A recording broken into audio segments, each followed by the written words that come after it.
Hi, I'm Nancy Andrews, along with Bonnie Stewart for This Week at the Capitol.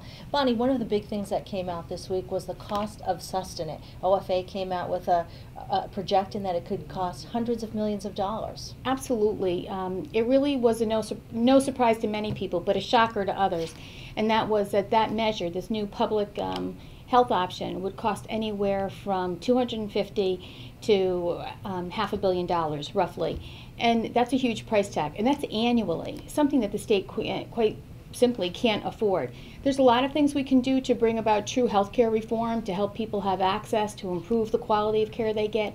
But unfortunately, SustiNet's not one of those, and the price tag just makes it that much worse. Okay. And the tax committee approved a couple of bills that will be beneficial for businesses. Yeah, the Finance Committee, I have to say, really deserves our thanks this week. People have been talking to them about their concerns regarding predictability, consistency, and fair tax policy.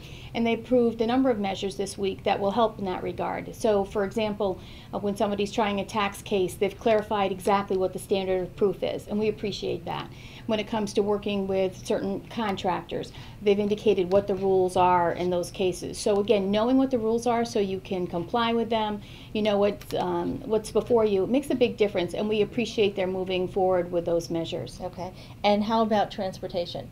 They did something that would help improve what's happening up at Bradley Airport. Right. They had two great bills that would help in terms of the governance of Bradley Airport, helping us with making them more effective, more efficient, and helping them be an economic hub. So that was great. Transportation did both of those both of those bills this week. In addition to that, they approved another measure that would help streamline the processing of economic development projects that had a significant transportation component. That's real important because in the past it's been felt that anything that had that transportation component had an extra delay. So the fact that they've focused in on that and are helping streamline that process means great things for Connecticut's economic opportunities. Okay, and then tell me a little bit about the Finance and Appropriations Committee. Those are the two big committees that everyone is watching. Right, we're getting towards more than halfway through the session. I wish we could say we're at the end, but we're not there yet.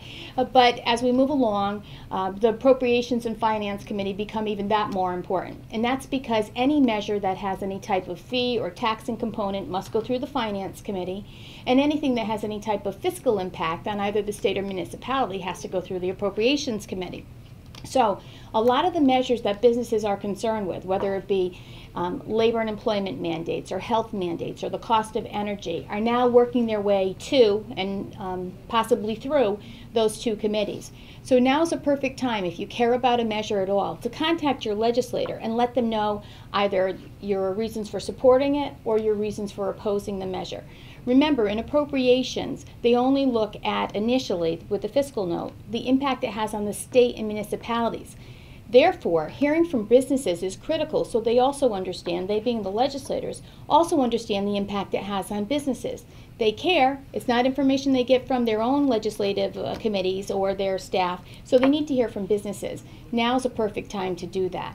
Let them know about the concerns you have, whether it be on, again, any of the mandate measures, any of the fees or tax increases, and if possible, give them a specific example of how it impacts your business, because that helps legislators better understand and therefore make better choices. And if businesses don't know who to contact or what to do, they can certainly call us, correct? Absolutely. CBIA's Public Affairs Department is always there, willing to help our members be able to connect with their legislators. And you can reach them by contacting CBIA at 860-244-1900. Okay. And lastly, budget negotiations still ongoing. Absolutely. We're hearing a lot of things are happening in that area, though. A lot of meetings have been taking place with the administration and with legislative leaders. Rank and file has been meeting with caucuses to determine what is it that they would like to see in terms of a budget and a tax package. So those meetings are taking place right now. And as different things come out, legislators and the administration are trying to come up with whatever they believe is the right budget in the end. One of the things that's been talked about recently a lot on the media has been the governor's or the Secretary of OPM's directive to commissioners about what to do in terms of layoffs and contingency plans. That's not because that's actually happening right now. Nobody's being laid off right now. But what they're doing is what any CEO would do in terms of a company, that while you're in negotiations, you have to, if you're being responsible, make alternative arrangements just in case those negotiations should fail. And that's exactly what the governor and Secretary Barnes are doing right now. So they're going along the normal process in terms of trying to negotiate a budget and tax package at this point.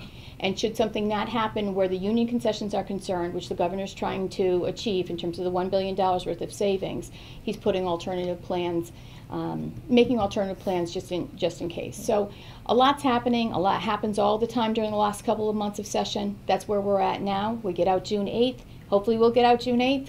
And during the next several weeks, we'll be updating you, I think, on a fairly regular basis about what's happening with the budget and tax package. Okay, great. Thank you, Bonnie. You're welcome.